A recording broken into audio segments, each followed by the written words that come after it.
Hello and welcome to a very special kind of bonus episode of Nothing But Respect. As listeners of the show may know, we are migrating over to being part of the Defector podcast network, which is very exciting. This is like a couple week sabbatical we're taking. Patrick's covering the Tour de France in France, so I'll go check out his coverage of that on Defector.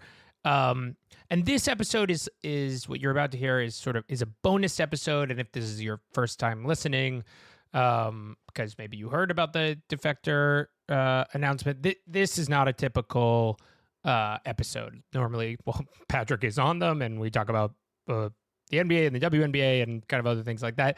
This is like a special episode, but it's one that I've wanted to do for a really long time. It's an interview with a fellow by the name of Jeremy Balan. In 2011, Jeremy started a website called San Fran Preps, which was this niche San Francisco website covering high school sports in the Bay Area that or really in San Francisco in the city. That kind of perfectly overlapped with my time playing high school sports in San Francisco. So I the website very loosely or at times covered me. I was not the star by any stretch, so I didn't get all that much coverage, rightfully so.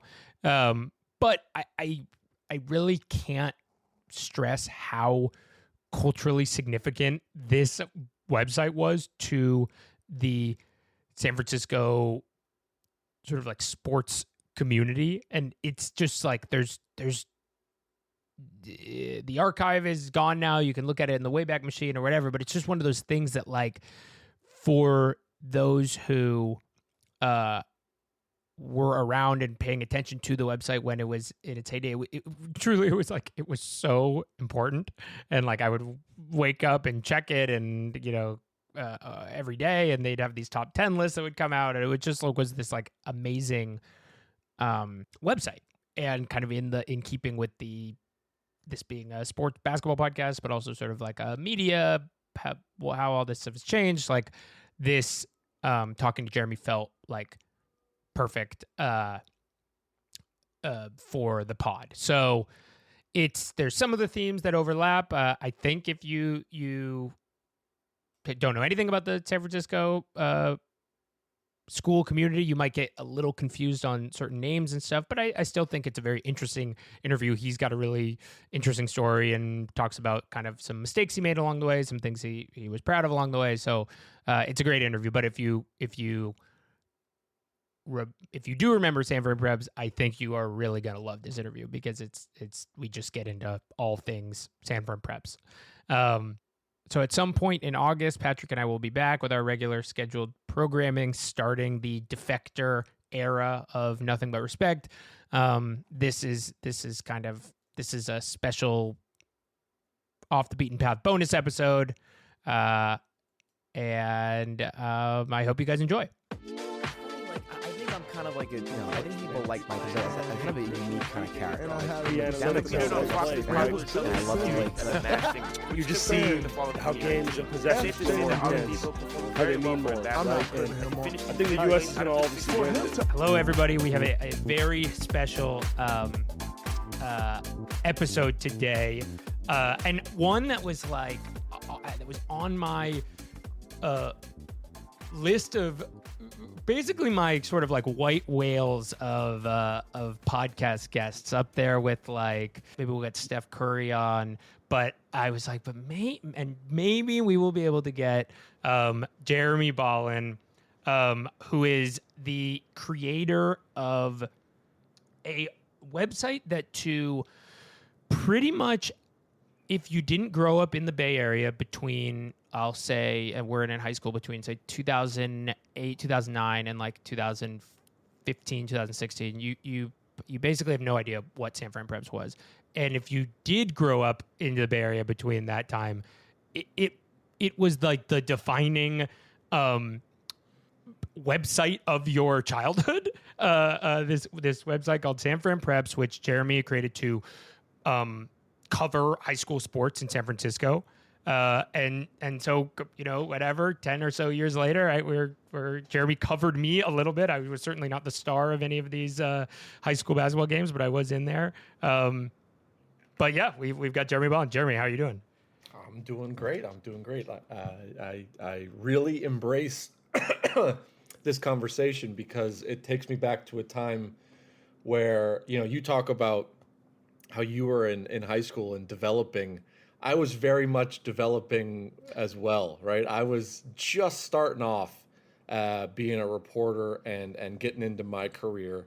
So it is a time that I look back on fondly, and I miss the city on a weekly basis. I talk to people about it all the time. Everyone wants to take a crap on San Francisco these days, and I try to be like, hey, don't bring that here, right? You're not going to have any of that conversation while I'm around. So no, we'll sometimes be critical of SF on our show, but it comes from it's like, hey, nobody can talk shit about San Francisco except for us. Like we're you guys can't, only we can. Exactly. But you moved to San Francisco. I was perusing the archives of San Fran Preps today, and in one of the kind of, I think either the About Me or one of the final notes, you were saying you moved to San Francisco in 2009 and were shocked by the lack of San Francisco high school basketball or high school sports coverage. I'm curious about both of those things. How did you find yourself in San Francisco? And like, how did you're a young journalist, move to San Francisco? And then how did you land on this niche? So I came to go to school. I started off, I grew up in LA, Burbank specifically, and it took me a while to get out of community college. It took me four years to get through Pasadena City College, and I transferred to SF State. And you're sort of in a when you're 22, 21, 22, and you just sort of parachute into a 4-year college where a lot of these kids are 18, 19, 20, living in the dorms. It was just at a different stage in my life. Right. And I was pretty much all alone up there for my first time. And one of the first things I did, because I started off being a sports writer, a stringer, covering high school football and basketball and softball, all of the things down here for the Pasadena Star News and a couple other local papers, was reach out to local media and say, like, can I go out and cover a football game? And I was doing some work for, I think it was the San Mateo County Times, just like the smallest stories you can imagine, like 200 words on a football game. And it's just like a gamer of like a random 9-on-9 high school Jefferson game versus whoever, right? Yeah. And it was just like, all right, it's nice to have a little bit of work, but you're paid nothing. And, it's just to get in and to hopefully get going. But what I quickly realized was, and there were other ideas that we were going to start a club hockey team at SF State, like other things that would occupy my time, that would do things. But what I came to realize when I reached out to like the San Francisco media of like the Examiner and the Chronicle was that nobody covered the schools in the city. Like I think it's a little different now. Because in the suburbs and I think Marin probably covers their high school sports pretty well. And I think the Peninsula probably covers their high school sports pretty well. But I would bet the East Bay is probably outside of De La Salle is not very well covered anymore. And maybe San Jose a little bit with the Mercury News. But at the time, all those community papers covered high school sports pretty well. Mm. San Francisco, outside of SI and St. Ignatius and the big Catholic schools, nobody paid any attention to them. And I actually covered the first or second year I was in San Francisco, I covered like a public school semifinal, the academic the AAA. It was like Galileo and Balboa or something like that. And, I show up to Galileo and I'm like, man, this is where like Joe DiMaggio and Right. O.J. Simpson were walking around. Totally. And like, this was a semifinal game for a section championship. Very few people in the stands. Like, no other reporters, which were like coming from LA, where there was like 2 or 3 reporters covering every game. I was like, this doesn't make any sense. Like, what's going on? And I did a little bit of research, and I came to the conclusion that of the 30 high schools in San Francisco at the time, there was nobody covering them on a daily basis. So I wish I could tell you how the thought process of starting my own publication Sure. came. Well, that was the Yeah. time. I mean, that it was relatively easy to start a blog back then, and Yep. that, at least for me, even in high school at the time, like the most exciting, the things that new media folks were doing were blogs. It was like Vice was turning into a blog, or Barstool probably had just, turned into a blog. So like Grantland, was positioned itself as a blog. So like, to me, that makes perfect sense of like, it's going to be a blog, but it's not going to be like a talk about my day blog. It's going to be a news blog. So you used the B word, and I was so hesitant because you got to remember at that time there was a stigma to blog. Totally. Right? And I think it probably still is around because nobody uses it anymore. Or, I mean, very few people use it. And I felt to like legitimize what we were doing to specifically not call it a blog. And that it was a news website, like it was a daily newspaper covering high school sports in San Francisco. And I think that helped. I mean, the early days were pretty rough. I'm curious, but but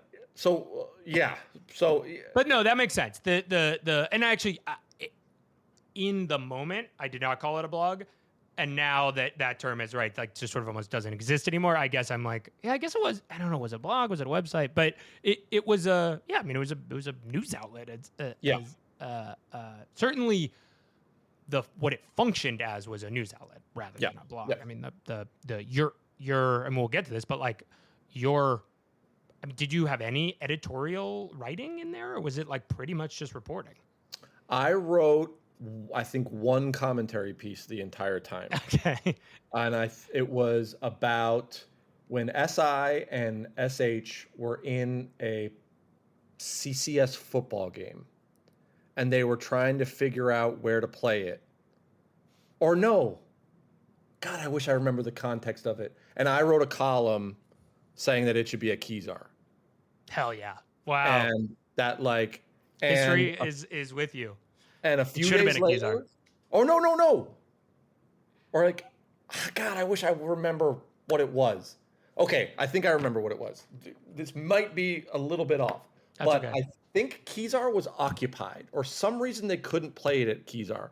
And I wrote a column how it should be at AT&T Stadium.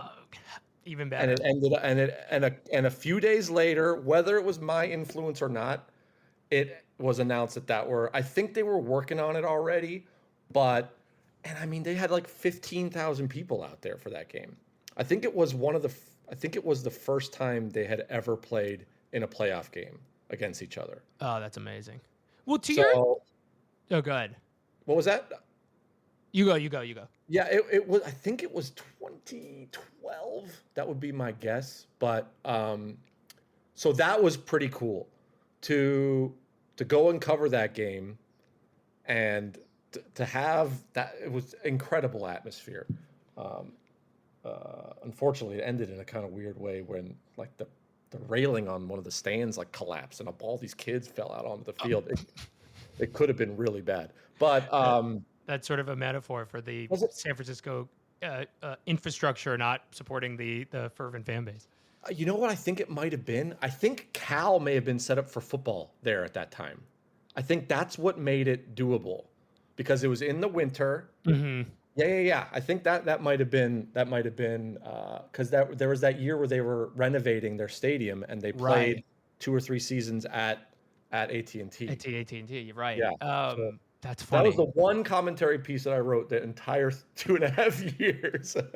Well, so you're to your point about there is, which we'll get into this like big history of San Francisco sports. There's this great lineage. Like Bruce Mahoney is this incredible game. Like a lot of great players came from there, but it was so not covered. It was so not covered to the point that when you started covering high school sports, I thought it was weird that somebody would cover high school sports, not that it was weird that it wasn't happening. I just assumed nobody covered high school sports like that.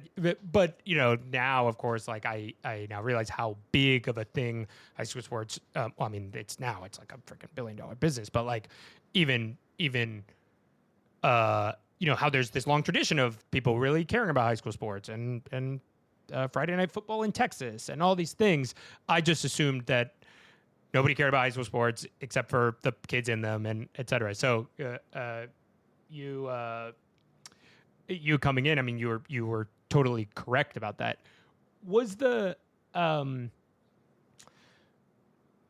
what you mentioned the early days of the site? What talk to me about that? What was there? What you're smiling like it was like the kind of good old days. Like we just started showing up to games. I wanted to ask that. Were teams, were schools like, don't cover us, please cover us? It was really difficult to get information out of people at first because like the AAA, the public school league is very protective of what they have there. And they don't give out credentials to everybody. And they're very skeptical. The guy who runs it, I don't know if he's still there, a guy named Don Collins, who's like a character out of I can't even describe him. He talks with a very deep voice like this, and was very much the protector of that entire institution for the times that we were there. Now, once I got in with Don, it was good. Once he realized what was going on, he was one of our biggest advocates. But like getting schedules out of people, Max Preps is good for a lot of things, but it's not to be trusted, right? Totally. You don't know who's uploading it. Sometimes there's double games. So like, I sent out emails to every athletic director, every coach, please send me your schedules. We're trying to cover this, blah, blah. And it was hit or miss, right? Some were better. If you go to the Catholic schools website and even, urban and the small private schools, they're so organized, right? Everything is up there. The times and the field locations. Because the parents need to know. You're getting 10 angry emails from the parents. Right. But that is not the case across the board. So, right. So we started in like the playoffs for basketball season in 2011. And we just showed up. I had my CCS credential from working for San Mateo County Times. So that was fine. So I was able to get into WCAL events.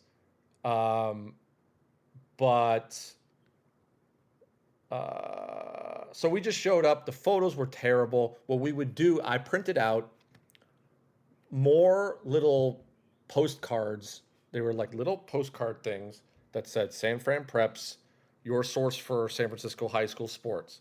And so we would if I would go to a baseball game and there were 20 people in the stands, in between innings, I would just pass them out to every single person who was in attendance. And it led to conversations. Oh, what is this?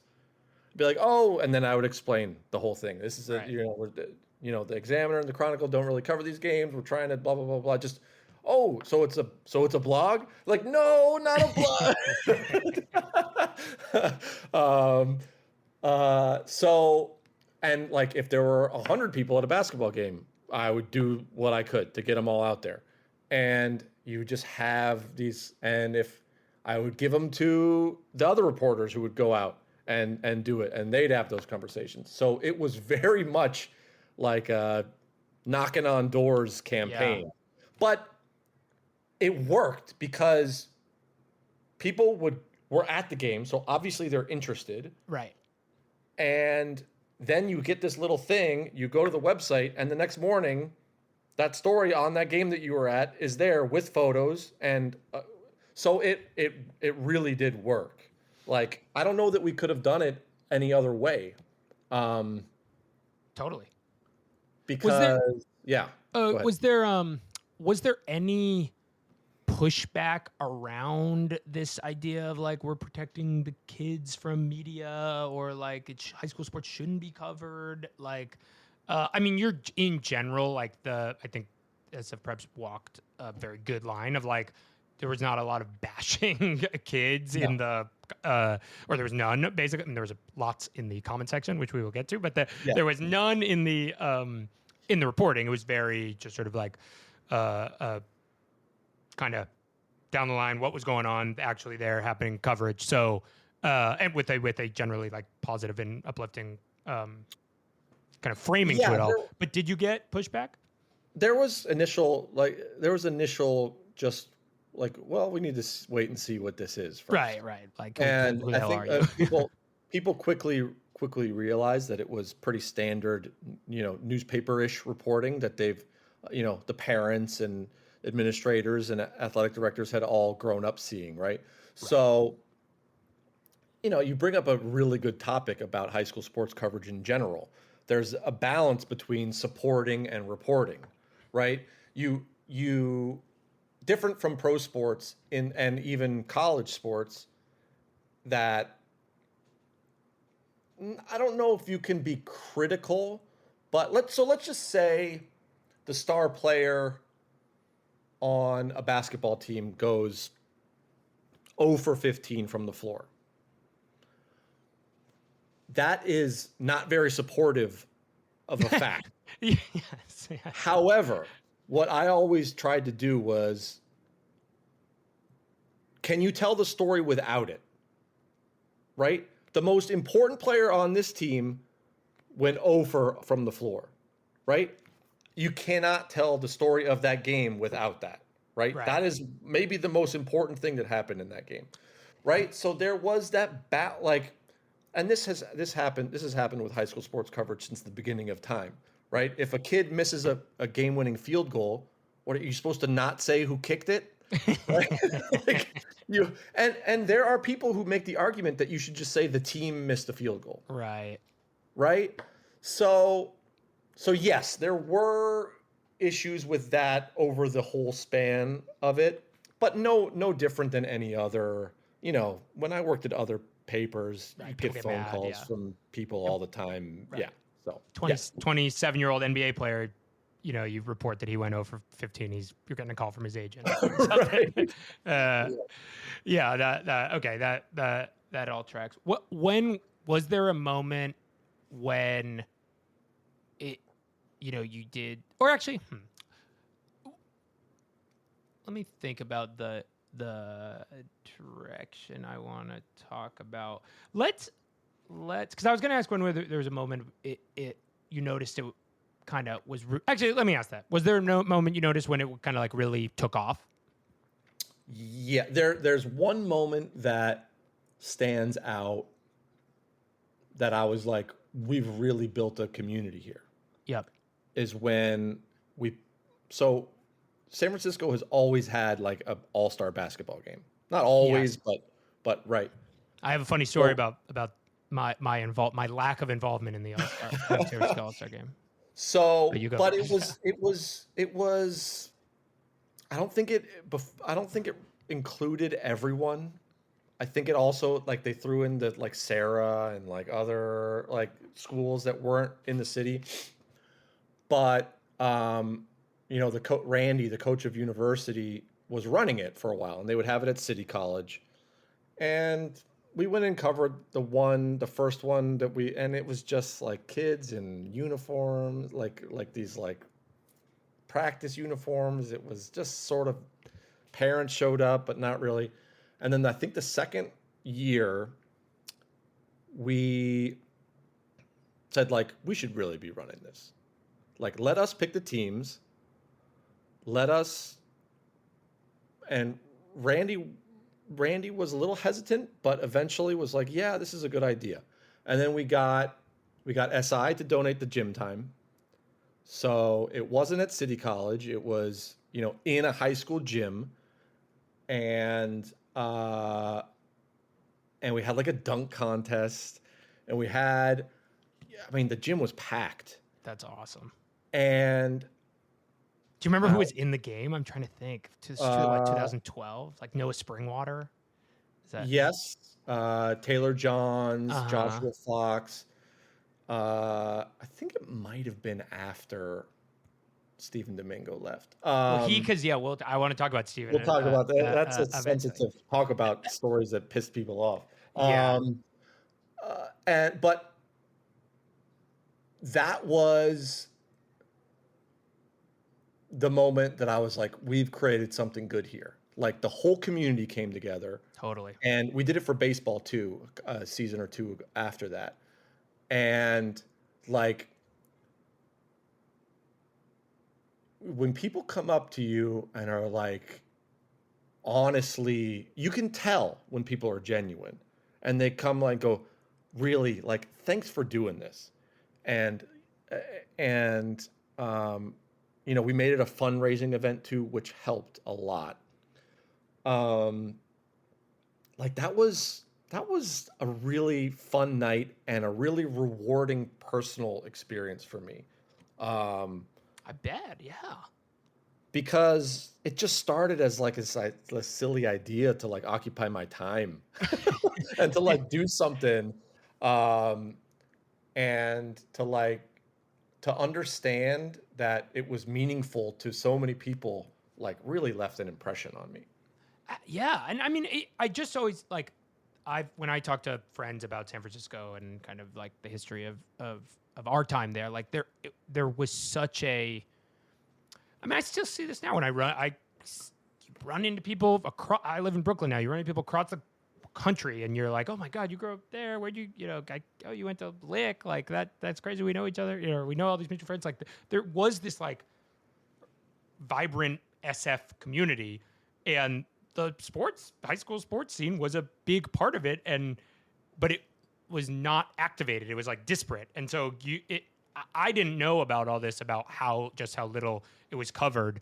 But it makes sense now that you go in and you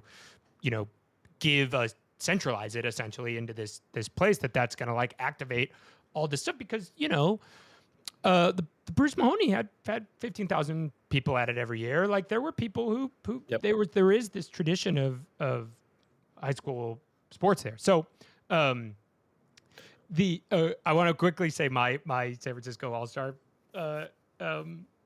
thing. My senior year was 2013. And I was not on the City All-Star game, and I was pissed. I was like, fucking goddamn it. I should be City All-Star. And I'm like, the day of the game, I'm like getting a haircut. I'm like trying to forget about it or something. And Randy calls me, and he's like, "Hey, Harry, how you doing?" And I'm like, I'm doing good. I'm really like, fuck you, Randy. And he's like, he either was like, somebody dropped out, or he was like, "Hey, I thought about it. I don't remember but he was basically like, you can be an alternate. If you want to come, you can be an alternate." And I was like, "No, I don't want to be an alternate. I'm not coming." And I declined the San Francisco City All-Star alternate. See, I can't take any. I can't take any of that blame because I wasn't involved. It was done. Yeah. Surely you would have picked. You would have picked my 4 points and 7 assists. Go ahead. There was a lot of things that like happened in between all that time. Like there was more. It was the community came together in a lot of different ways, right? Like people donated. Like we made it a nonprofit organization. The lawyer was who filed all of our tax paperwork for a nonprofit, which was not something that was getting approved very swiftly at the time. Like it would take years for organizations to get approved for nonprofit status. We got approved in like a few months, which was amazing. Wow. The lawyer was a dad from one of the teams. That's awesome. The biggest donor who matched that first year, like matched $10,000 in donations that first year, was a parent, right? All of these, like, so it was just the community. Like when people talk shit about San Francisco, what I tried, like, they talk about, oh, it's, poop in the street, blah blah blah. I was like, listen, it's not about the place. It is about the place, but it's about the people, right? There are people in all of these little pockets of well, not even that big of a city, really. I mean, and like the people in the Sunset are a certain kind of people, and the people in West Portal are a certain type of people, and the people in the Mission are a certain type of people. But like, you're right. When that community came together, it just felt good. So that's what I miss the most. I miss the people of San Francisco more than anything else. No, that totally makes sense. Okay, let's. I want to. I said in the beginning, and I will say at the top before we jump into the recording, like it really is hard to understate the cultural importance of San Fran Preps to people that in high school around that age. Like I want, like, I guess I'll give a few examples of well, we will talk about the comment section, which I can't wait to tell you that I had a hand in this sort of like comment section cyber attack that happened on San Fran Preps. But so there's that. The San Fran Preps weekly top 10 city top 10 lists would come out, and it would be the first thing everybody I knew talked about that morning. Like at school, did you see we were 7th? We, texting other people about it, all this stuff. Like your name, Jeremy Balan, like everybody that played sports in the city knew who Jeremy was. People knew who Bonta Hill was, which we'll talk about, who was another reporter who would go on to, cover the Warriors. So like you would get like a, maybe another thing I can say to help understand this is, like, word would get out that San Fran Preps was coming to cover a game, and so it would be like, oh, like my soccer game, like, oh, look, San Fran Preps is coming to this game, like that means we're gonna get a write up. But like the cultural importance can't be understated, and so do you get a sense of that community you were talking about? Like, was a lot of it the kids that were consuming it? Were it the parents? Who did you get a sense was the kind of readership of St. Fran Preps? Parents, alumni, and I didn't even think about that. And kids. Yeah, right. In that order, would you say? Depending on the school. Oh, what schools were? Yeah, do you have a sense? Like, I bet SI was. The Catholic schools were all alumni, like a lot. Because that history goes back a long way. Yeah. And those rivalries go back a long way. So there was a ton of Reardon grads and a ton of Sacred Heart grads and a ton of SI grads who would all bicker back and forth against each other. And then I think there was some of that for the public schools. There's a lot of history there. The smaller private schools some have been around for a while, but not a big history of athletics. It wasn't that deep history of rivalry and going back. So I would say for all of the schools that you played against at Urban and Lick and Uni and even some of those charter schools like Leadership, they were almost all parents and kids. So right.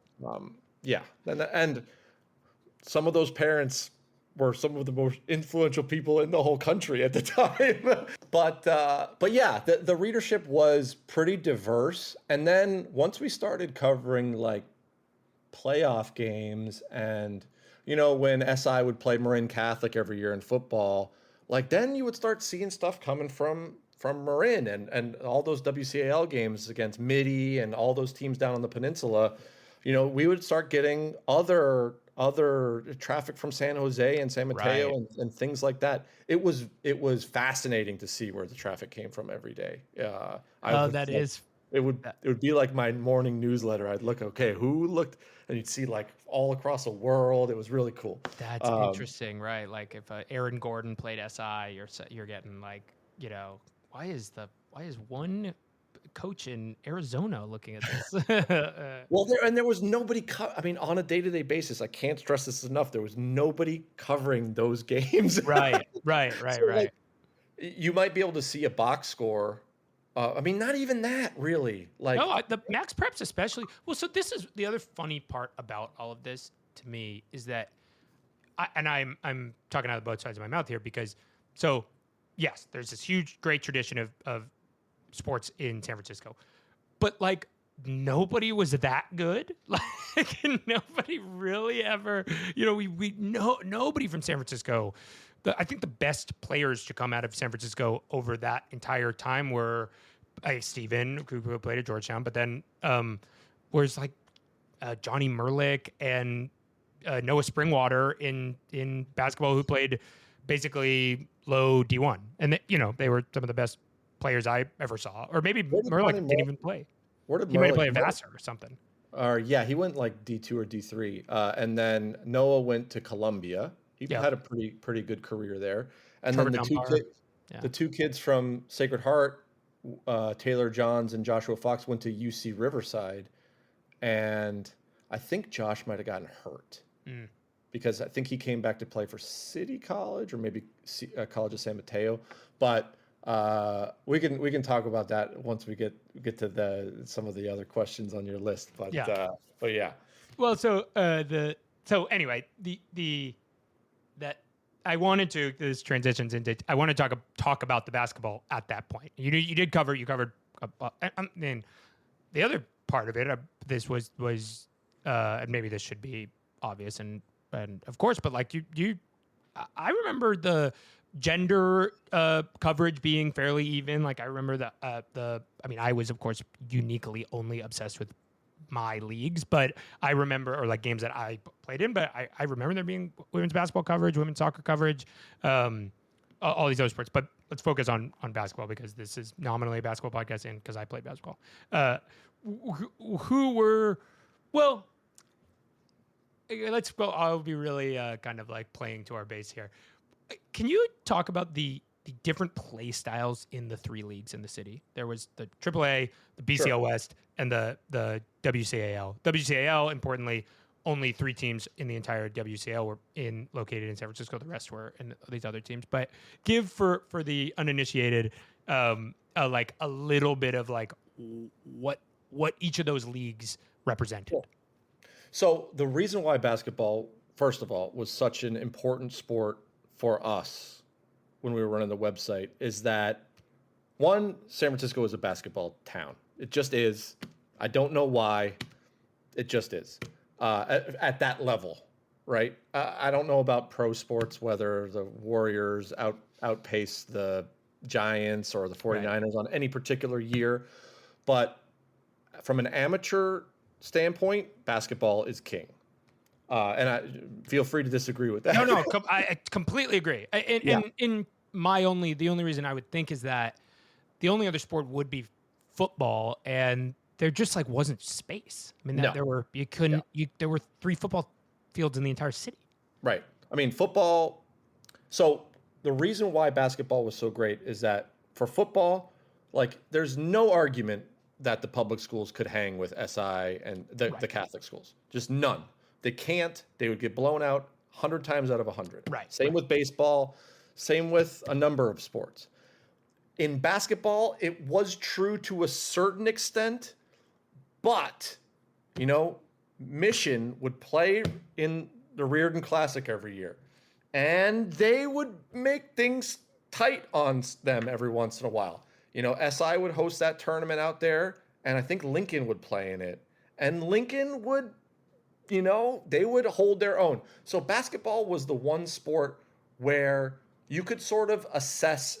It was fun to assess it as a whole, as opposed to just like we couldn't do a top 10 for any other sport because it would just be those the three Catholic schools at the DevGal top teams, and then the private school, every public year. school, and then the private school. Yeah.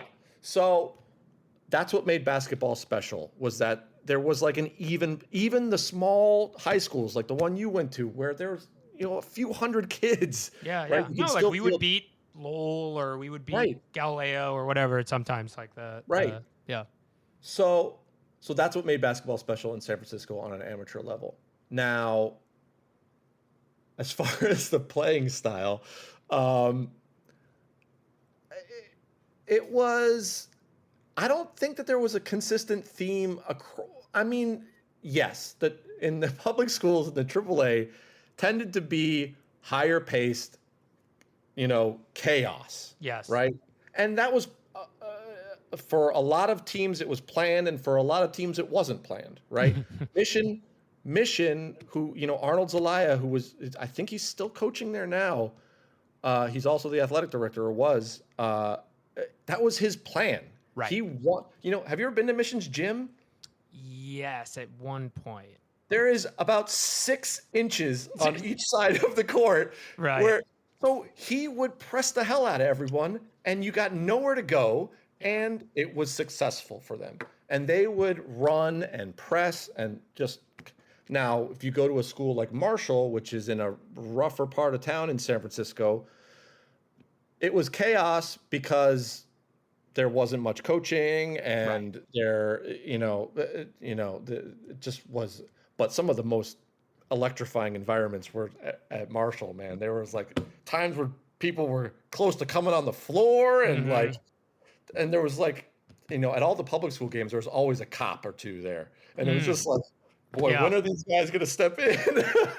Yeah. But then there were also team like Lowell would slow it down, which is another public school, right? And Washington wouldn't really run unless they had the personnel. But the WCAL was slow down. I was going to say that the AAA had I feel like a lot of variance. The BCL was funny because like the coaches were there forever, so it was like whatever teams played their style. Like Elliott Smith is still running Victory like today, but Randy was going to run, right? Randy was going to run. Randy was going to run always. Same thing with that tiny fuck ass gym. Same thing, right? But the WCL talk, because that one is really funny where like they played like a Catholic school team. It was like incredible. Very stereotypically, right? Yeah. And those games were just battles. Like there were fouls not called. There's a lot of contact. There, games are in the 40s. Just you go to a university game and they'd score like 95 points with 8-minute quarters, and you'd be like, how is that even statistically possible? And then you'd go. Next night I'd go to SI and they'd play Sarah, who slows it down even more, and it'd be like 35-42, and you'd just be like, how is this the same sport I'm even covering? And the players are supposed to be better and are better at these WCAL teams, and yet like can't put the ball in the basket. But another thing about basketball was the atmosphere. You go to Sarah as an away team, that is hell. Like scary. That they're right on top of you. It's an all boys school. I mean, I don't know. Is it an all boys school anymore? I know Reardon's co-ed now, so it's like. Oh, I didn't know that. Yeah. And I'm not sure about Sarah. Yeah. That whole people who don't know, Sarah's where Tom Brady went, where Barry Bonds went, where it's a very good athletic school, and they call it the jungle, right? And they would taunt, like free throws were no fun if you were an opposing player. And the same, I mean, SI to a certain degree was similar.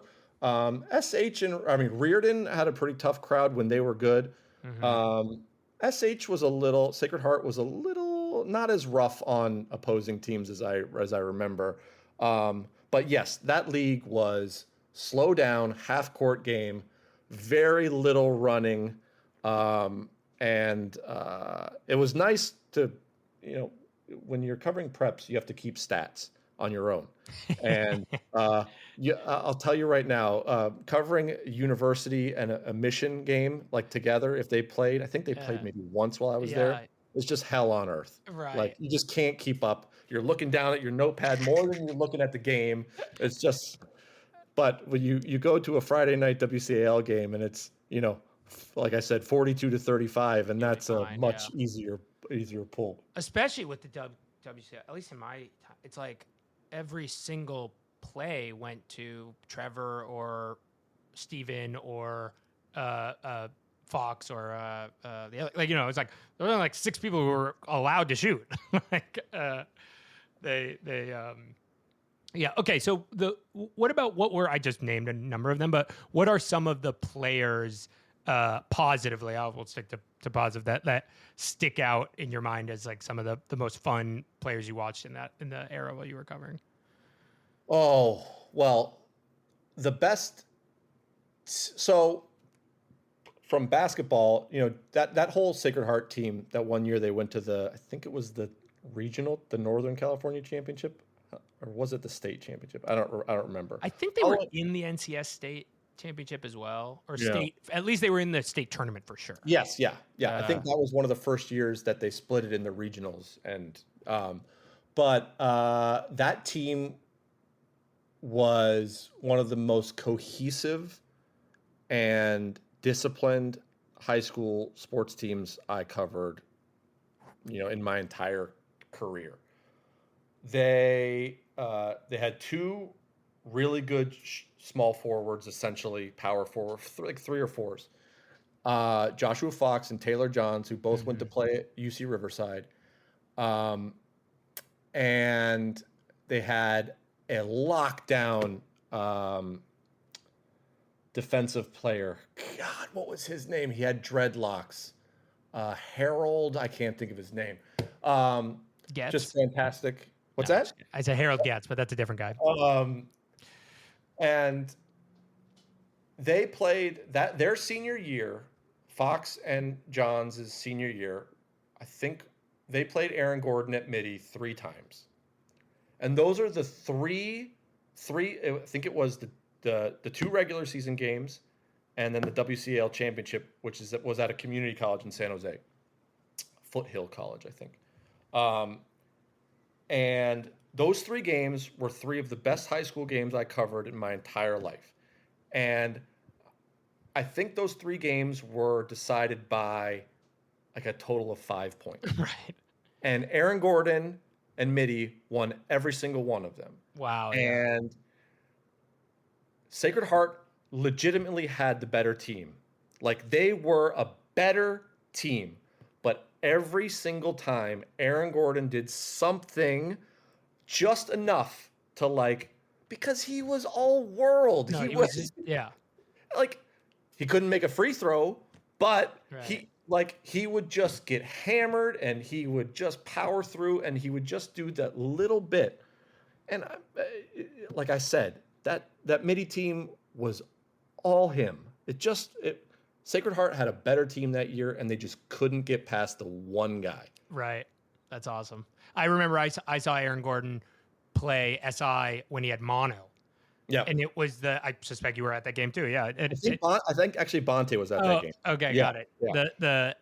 Yeah. He would come in, I think he had 20 points, which is like small for an Aaron Gordon game, but it was because he could only play 2-minute stretches without needing to come out. And so he scored 20 points in like 8 minutes of basketball. It was incredible. But yeah, I mean, he was something else. And if I remember correctly, he was just awful from the line that day. And I believe it. Could not make a free throw. And I don't think SI was too shy about fouling him either. Yeah. And that I remember Bonte telling me that the fans were just merciless because he just could not make a free throw. 0 for 8 or something for a stretch. And it was just, but yeah, I do vaguely remember. I was not there, but I think Bonte was. What about do you remember any from the I'm trying to think like from the BCL era or the AAA some players that stuck out. I'll say some to jar your memory and let you know the big ones, the big kind of Noah Springwater. Noah Springwater was obviously, yeah, and those were a couple years. My sophomore year was Noah's senior year, and they just destroyed us. I remember the first play of the game, we win the tip, and but it was in the backcourt, and they set up in this press, and like I like slithered around one guy and kind of went past this other guy, passed it off to our small forward, and in that moment I'm like, oh, okay, like we'll be okay. Like I just moved by these two guys that trapped us, split them, and passed it to our guy. We're about to get a layup, and Noah comes out of nowhere and just pins it off the glass. They come down and hit a three, and I was like, okay, this is not going to be very easy. We lost by 30. And that was the underrated part of Noah's game, is that they were so small during those years, is that he was often covering like the 4 or the 5 on the other team. He'd like he'd guard the other team's like power forward basically. And then so he point guard on one side and then guarding the 4 or the 5 on the other side. The of course I'm biased toward Nate Cohen, my teammate and BCL Did he go on to play anywhere? Yeah, he played at Oberlin and had a great career at Oberlin. He was a big body, but he wasn't very tall. Like, was he like? Yeah, he was like 6. No, he short. He was like 6'1", 6'2". He was one of those guys. Like, talk about max preps, the data not being right. They're throwing. I'm 6'1" on max preps. He was another one who he would often cover the bigger kids on the other team, right? Because he was just a big body and like super athletic for the BCL. And then Harold Getz was a stud at university. Chris Ma. I mean, that university team was really good. Matt Berglund.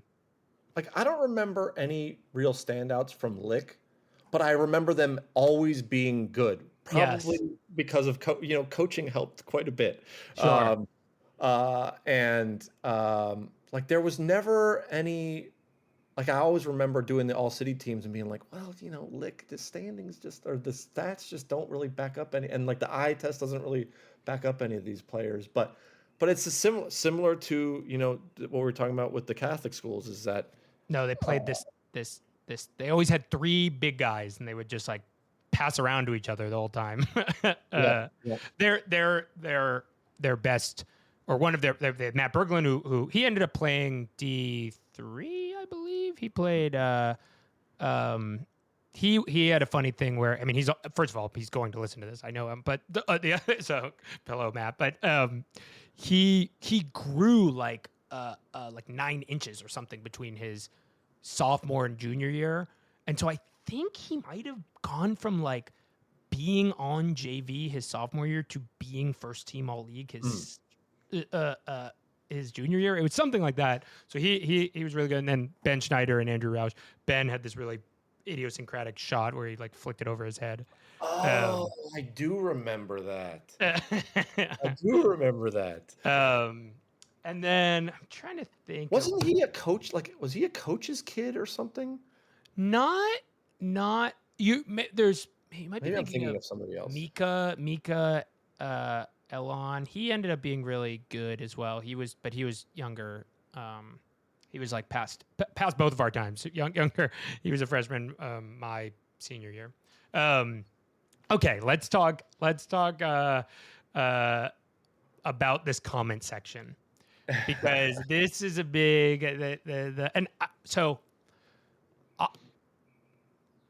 as a 15-year-old, I thought it was the funniest fucking thing ever. And I actually think like and I remember, so there's a few things, because this was this early, you ran this website in an early period in content moderation, where it was before now. Now I feel like everybody just assumes that if you're going to have it in a comment section, it's going to be disgusting. it's going to be full of, but we didn't know that in 2010, 2011. And so I do remember you in earnest trying to be like, hey, like people, we're building this community, like don't be like this. And you I don't, it's not, I appreciate now, of course, and even back then, that you were earnestly like, just like, come on, like, be nicer. But it was like trying to, stop the Titanic from sinking with a wooden spoon. Like, it just was like you were going up against what we now know is like the vehicle of which people are their worst, and so it's funny looking back at the attempt to try to kind of like police the community of it. But so talk to me about the comment section, and then also like how you thought about content moderation at the time, and then we'll get into the funny stuff. So I think if I were to have started this website now, there would be no comment section. I think in retrospect, that comment section was probably inappropriate for high school sports content. And well, I don't know if inappropriate. Like, I feel like now if I was talking to like trying to get donors to donate money, the comment section would be a problem. Yes. But you're right. Back then, people either didn't know or didn't care. And like there are ways that we could, like, now you could link it to certain social accounts, right, or Facebook or whatever. But that would make people not talk. Right. So a lot of the success of this website was because people could go on there anonymously and talk a little bit of shit. Like, let's be honest. Now, so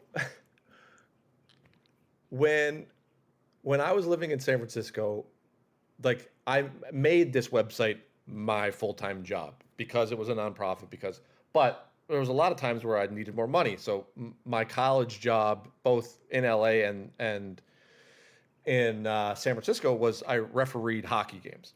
I grew up playing hockey. I refereed. It was a good way to make money in college. And this would happen, like, adult league hockey games happen at like 9:30 at night. Like, so I'd go, the San Francisco ice rink is like in the financial district. You wouldn't even know it was there. It's like on right. It's it's right next to Zeum, right? Yeah. Like the little museum, the Moscone Center. That's what it's called. So I would sit there, and in between periods, I had like a BlackBerry, and it would beep every time that I would get an email, and almost always the email would be like, comment to be approved.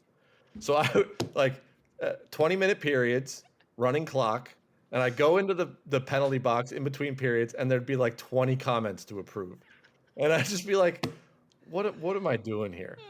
And it would be, and the thing about it is that, like, a lot of them would just be like, boop, immediate, gone, like no chance. Oh, really? There was. Oh yeah. Like, just I would say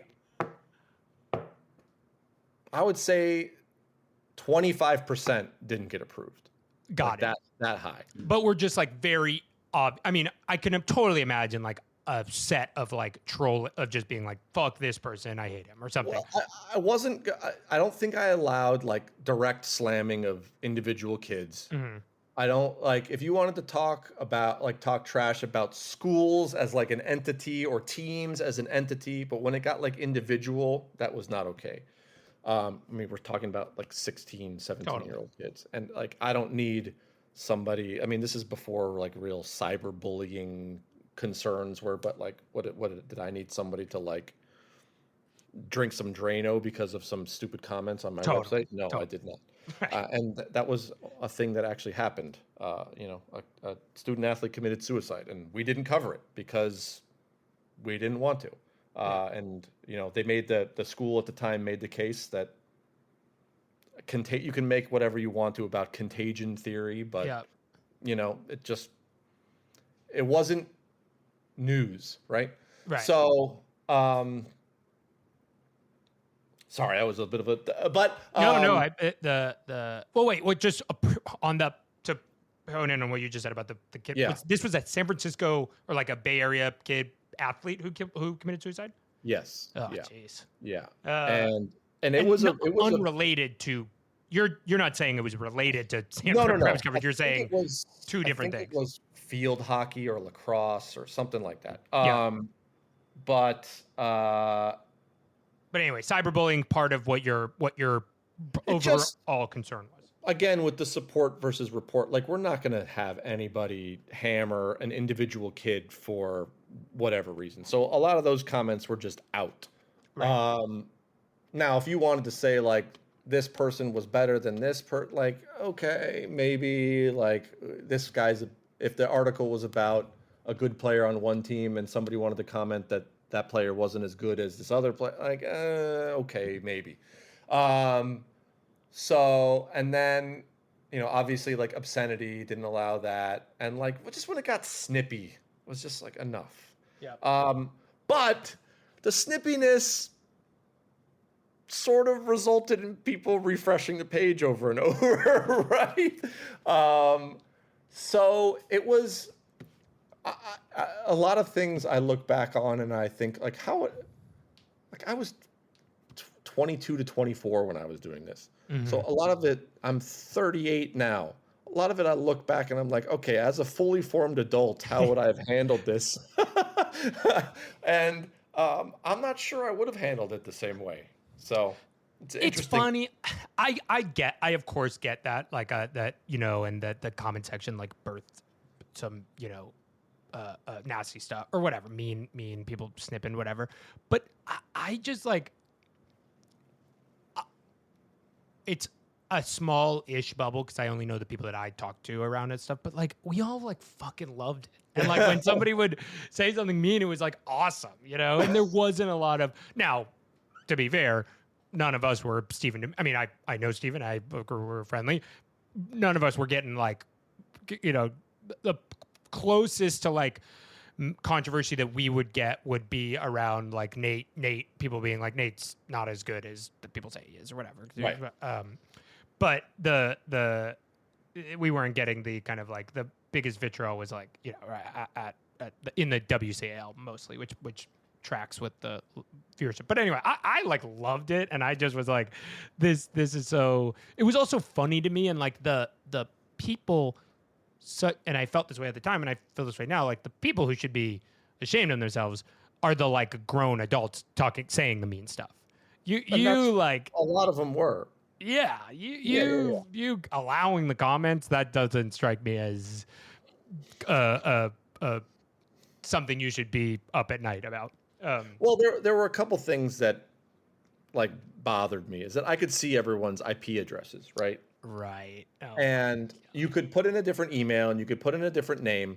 But if somebody was changing their names and trying to like act like it was more than one person commenting on a certain topic, and that would happen. Oh yeah, all the time. I would cut that off. Like if it was the same, if it was like somebody trying to represent themselves as 5 different people from the same IP address, which would happen. Without you're saying that would happen. All of the time. So all the time. Fucking funny. Oh my god. So yeah, it's whether that is, and who knows? Maybe it was someone in the same house. I doubt it. I'm sure it was totally. Yeah. But that was the only. Right. That was the only way I could tell if it was the same person was IP addresses, and I don't think people were sophisticated enough at the time to like go to their phone. Well, I mean, I guess you could. If you go to your phone, it's a different IP address as long as you're not, on the internet on your like Wi-Fi. Yep. Well, when we got banned, eventually we will get this, but when we got banned for commenting a bunch of stuff, the I believe some VPNs started to get used, but we were some like we were some particularly tech savvy, maybe 15, 16-year-old. Well, you were high school students in San Francisco. So. Exactly. But okay, wait, I have a few more on this anonymous commenter stuff. Was there anything where, because if I remember correctly, there were a number of people who you would see all the time. There was like Tenor One, or B-ball observer, or did you? I don't, unless they're like particularly funny, I don't need to like out any of these people. But were you aware of who these people were in the world, or like did you have hunches that it was like, oh, this might be so and so's dad, or this might be definitely hunches. Yeah. I know from a few emails that they were alumni or whatever, or sometimes they would say like, and somebody would send me an email and be like, I'm this person in the comments. But no, if anybody was smart, they wouldn't put their real information in there. Right, like of course. It was all fake emails and things like that. But less tech savvy people would just put their email in.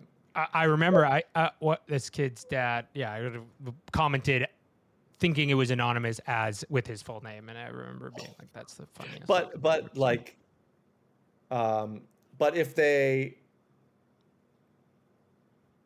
were putting in their real information, odds are they weren't saying anything that was a problem. So yeah, that was fine.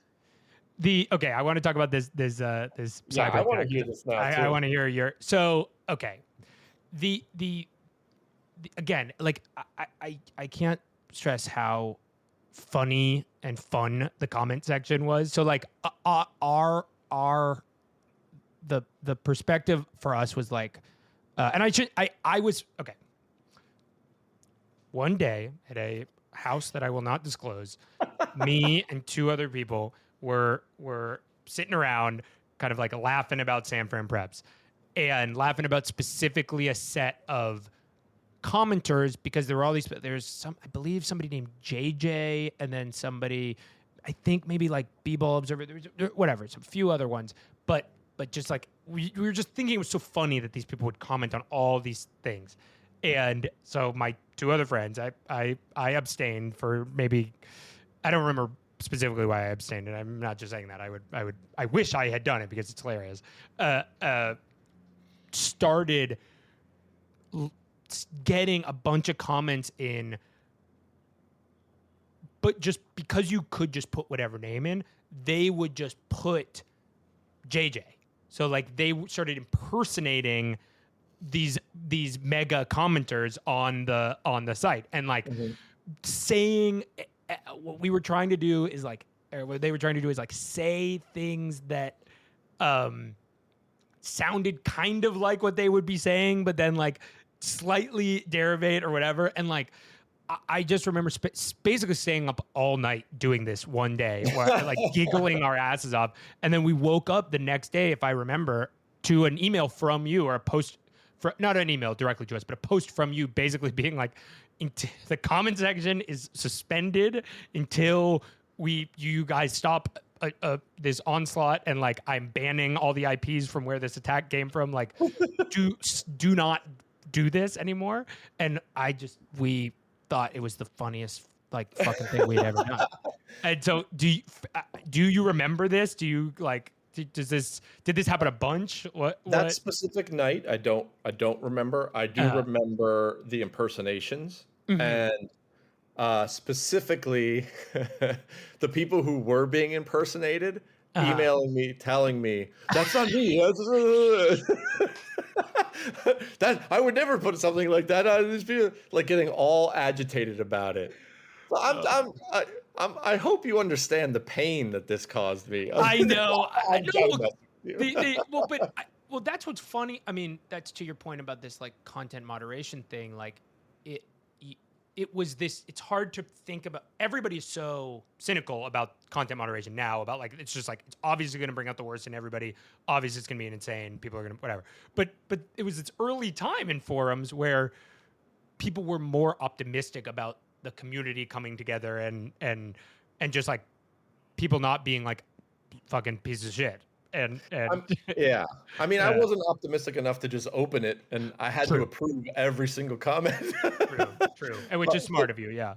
But yeah, if you were bombing from the same IP address, that wasn't gonna work for more than no. They got 1 day or maybe 1 hour in before they got kicked out. But it was just the funniest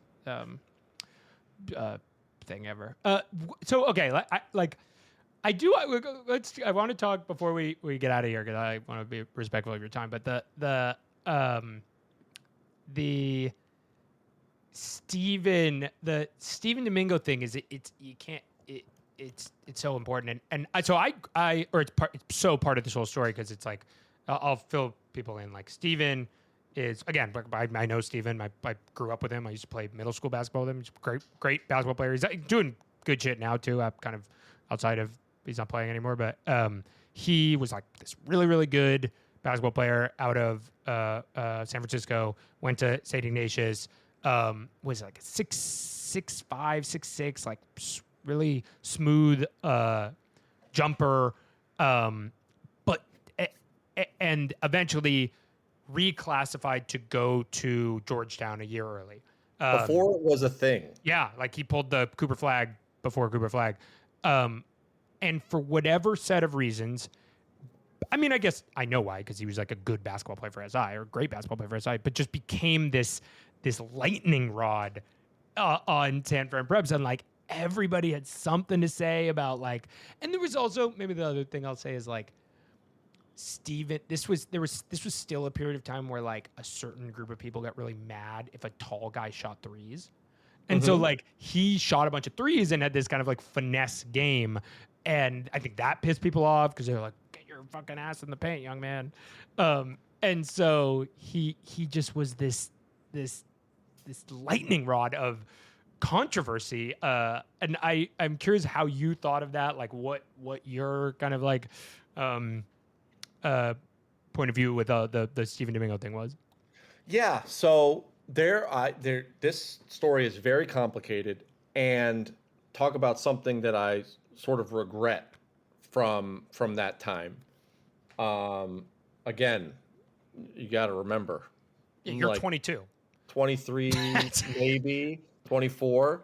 Like, sure, I had a pretty good set of journalism ethics, but I was not perfect. I was not the fully formed human yet. I mean, plenty of male mind was not developed yet. Sure. No, totally. I mean, talk about that. I mean, but also just, I mean, like, yeah, yes, I get it, totally. I was a complete idiot at 22 as well. But on top of that, like, internet journalism ethics were like rewriting themselves in real time. Yeah. Like, you just. I hesitate to talk about this because I don't remember the intricate details of it. But there were a lot of things when he left that were troubling in retrospect. One,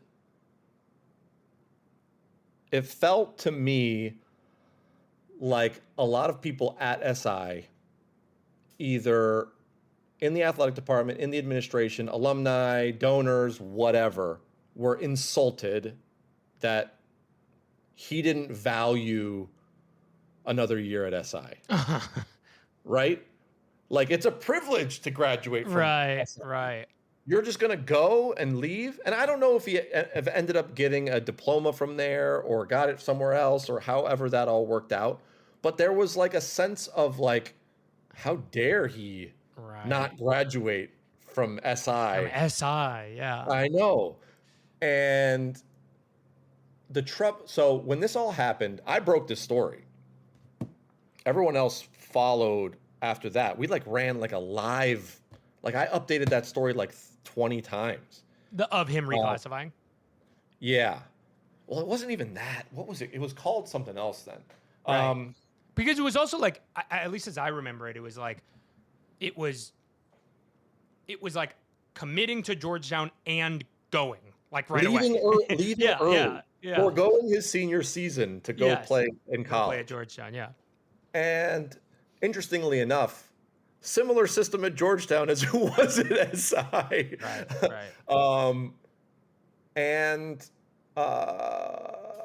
So if I transport myself to now, I would not have behaved that way as a reporter. And what way is that? Because it was like the biggest news ever. And that like you treated it like the biggest news ever. It was in our little world. Oh, yes. But it was like his family or him would not respond, and that kind of pissed me off. And, SI did some things that they should not have done. Like, I think they essentially confirmed to me that he was not going to be enrolled, or he wasn't enrolled or something for the next semester. And like, why? Don't tell me that. Like, they should not be telling a Who reporter cares? that. Yeah. And it's just, I'm pretty sure that was not a great time for him. Right. And in retrospect, like, why couldn't I have just written a story that he was without all of the extra stuff? Like, there was other and I don't stuff. just because I don't remember this specific thing. The blowout on San Fran Preps, you wrote like a longer kind of like ongoing story about what the kind of covering it like emerging breaking news. Yep. And that's what you would have done differently, is like you would have covered it more like just like released a blog released a post of like I use the B word. It's funny that you say that, because it was sort of a live blog. Right. But that one specifically. Yeah. But you would have just sort of released like, okay, he's going to Georgetown. I wanted to have the news first. Makes sense. Yeah. I think in retrospect, devaluing being first and foremost, as opposed to just reporting it all out and then publishing something at the end that was sensitive and understanding to all parts, as opposed to just posting updates every hour when I got them, which leaves an incomplete story and leaves when people don't have all of the details or the fullest story, they tend to fill in the gaps themselves. Right. With the narrative they want. Like, I feel like that happened a lot in this case. And from that time, the way I handle that story is I'm most regretful of the way that was handled. Huh. That makes it's thing that's funny to me about this is like obviously the stories that I remember the most and in my mind were the biggest stories had to do with like fucking university playing lick or whatever, because that's all I cared about. But it's this hard shift that you're seeing across everything in high school basketball, where like these kids are being treated like business, like adult business enterprises from the time they're 14, and there's like money and fame and power that comes in that, and then there's also like exposure and hate, and they kind of are businesses. Oh, they are. I mean, there's certainly someone's making money off them. You got to hope that it's them at least. So, like, I would love to have, like, I'm much more empathetic now. I have kids of my own. I sort of understand the other side, and I knew that before, but it was, I think about the consequence. Later in my reporting career, I thought a lot more about the consequences of the things I was reporting than I did then. Like, I'll give you a good example. When I was an editor of my community college newspaper, a kid got arrested for using a forged $20 bill at like to buy lunch or something. Mm-hmm. And like we had a photo of him, and I put the photo up in the newspaper. Like, what the hell? Why?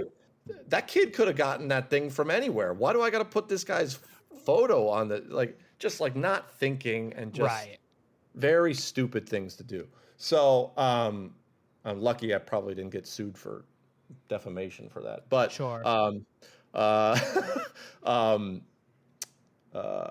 So yes, that type of story now should have been handled with a little bit more of a delicate touch. Before we get out of here, I want to give a few kind of just like rapid fire like stuff I wanted to. Were there any? I'm trying to think. Were there any particularly juicy like stories of kids getting mad at you or parents getting mad at you for stuff you printed, or parents trying to get their kid in the news? Was anything like that? Oh, people would come up all the time and talk, and yeah. It wasn't too much. It was more emails. There were no real rough interactions in person. Yep. But yeah, the private school parents would be a little bit more complaining on through the email than the public school kids. I didn't get a whole lot of complaints from the public school kids. They were more happy that everyone was just that you were happy I was covering. there. Yeah. Whereas it was like, hey, well, I hit. There were a few like, well, little Johnny scored 10 points in the game. Why didn't he get mentioned? That's awesome. So Of course. that's fine. That's to be expected. What about so I mentioned this, let's give a little love to Bonta Hill. That's another kind of like legacy of Sanford Preps, is that you hired Bonta Hill as a freelance reporter, and he was, God, I mean, how old was he? Was he 21, 22 at that time? And now he covers the Warriors. He was probably mid-20s. Yeah, I think he was a little older than me. But hired is a loose. I think we were paying people $25 to go out and cover games at the time. It shows he wanted the hard worker. Yep. Well, the thing about Bonte that if people who don't know him should know is that he has earned every single bit of success that nothing has been handed to him. He was out there grinding for San Fran Preps, while he was a bouncer, while he was like going to City College. He ended up graduating from SF State too. Then he, wanted to get into radio, so he grinded it in radio. He did the morning roast show for a few years in the Bay Area, and then he got this shot. As people who grind and work their ass off tend to do, he got this opportunity to do TV work for the Warriors, and has just been a rocket ship since then. Yeah. And I had a conversation with him probably maybe 6-9 months ago, where we just caught up, and he's got a little baby girl now. And he's older than me, but I could not be more proud of that little website played a small part in his story, because the thing about him also is that he doesn't do any of this stuff if he doesn't love it. He loved going out to those games. Yeah. He loved it. No one will talk sports with you longer and harder than Bonte will. So it's a fantastic thing to see him, on TV and social and talking to Chris Mullen. It's just like, no, it's awesome. Oh, it's right there. No, I have the same. I remember watching, because I lost touch. I didn't know about the in between zone, like where he's doing radio and all that stuff. So I remember I was watching a Warriors game, and like he was doing a hit for WebEx, I think, where he would come on a Zoom in the middle of the game. And I remember I was watching some Warriors game, KNBR or whatever, or not KNBR, CBS, whatever, the Warriors. I was watching the Warriors, local broadcast crew, and Bonta comes on, and I was like, did that guy cover my high school basketball games? Like, what is he doing there? And he's the studio host. Yeah, no, and that was even before. So then now he's the studio host, and now he's like doing his thing. Yeah, no, it's awesome. I'm a big fan. There is nobody more city than that guy. Yes, he's I mean, he wears it on his sleeve. When you say, San Francisco, when you say the city, I think of Bonte. Totally. Okay, I gotta ask, because Patrick, my co-host, is always wondering. We've never played basketball together. but he's always curious about my game. So what do you remember about my my basketball game as the urban point guard? I remember you being very small but quick. I think that's right. Right, and even like how tall are you? I am 5'8" in real life. I was not 5'8" all of high school. I think I probably grew into 5'8". So at some point I'm playing and I was like 5'6", 5'7". Like, and in the league that you played in, you know, it wasn't the biggest. There was a lot of kids, but you were definitely at some point one of the smallest ones. Yes. So I always have respect for the kids who can go out there and, you know, perform above their physical abilities. So the fact that you started when you were, I think, a junior, right? You didn't start as a sophomore? I started as a sophomore, but we sucked. We like lost everything. So I wasn't that many. Yeah. I did start. Yeah, we were horrible. But then my junior was like we were good, and I started. Yeah. So when somebody who's pretty small can go out there and compete against, you know, people who are physically just larger, you know, that left an impression for sure. There you go. See, the parents. I don't remember you shooting a ton. I didn't. I let it fly now. That's now that I'm like You make it up I don't have Joe Skiffer fucking looking over me, making sure I passed to Nate or Harrison Golding. I let it fly. He's gone somewhere too. Do you know where he is? Well, last I checked, so my brother went. I don't think you would have overlapped, but my brother his name's Leo Kernsky. He went to Urban, and he had a great high school basketball career. He was first team, won a championship with Urban, and then was first team all league. But he's much taller than me. Doesn't look anything like me. But he was Skiff coached him as well. And last I checked, he still coached them. Yeah, he's the AD as well. Yeah. No, he's doing great. He'll sometimes I'll text him if I'm back for the holidays or something. And I'll be like, let me go like bully some 15-year-old, play a little basketball. And I always forget how hard they play on defense. Like high school, you know, but he wasn't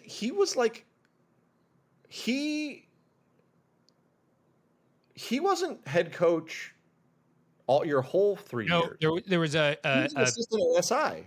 He was an assistant at SI. Our coach was Renard, who was. I don't remember him. He was. I could talk a lot about Renard. Renard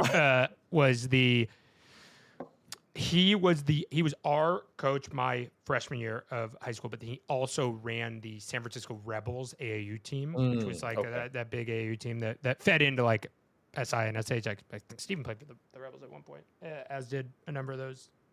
Grew Mabry played for them, and who's a Reardon point guard. But anyway, Joe came my sophomore year.